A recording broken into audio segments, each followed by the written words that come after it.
Higit 100 pamilya na nasa coastal barangay sa Santa Ana, Cagayan, inilikas na.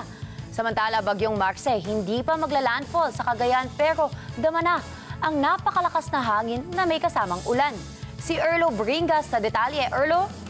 Ginagawang evacuation efforts ng lokal na pamahalaan ng Santa Ana dito sa mga residente na nakatira sa coastal barangay. Partikular dito sa bahagi ng San Vicente area. Ito, sa katunayan, ito kakarating lang ng ilang mga residente mula doon sa coastal areas na inilikas ng PNP, Maritime Group, maging ng ilang mga officials mula sa iba't ibang ahensya ng pamahalaan. Kasama rin sa naglikas ay ang Philippine Coast Guard, maging ang barangay officials para doon sa mga residenteng nakatira doon sa mga tinatawag na coastal area. Sa mga oras na ito, Gianna, ay nakakaranas tayo ng malakas na hangin na may kasamang bugso ng napakalakas na ulan dito pa rin sa Santa Ana, Cagayan. Isa kasi itong Santa Ana, Cagayan sa posibleng maapektuhan o unang maaapektuhan ng paglandfall nitong bagyong Marce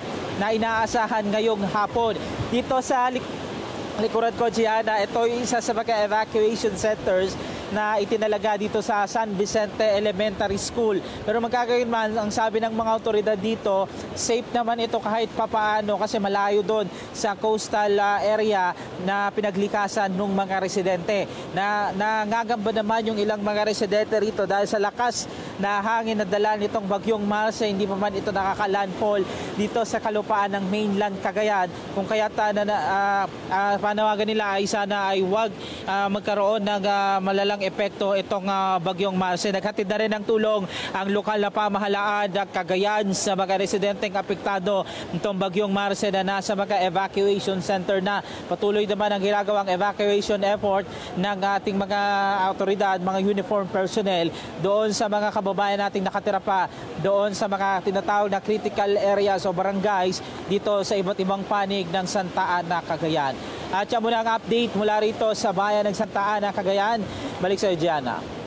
Okay, maraming salamat, Erlo Bringas. Ingat kayo dyan.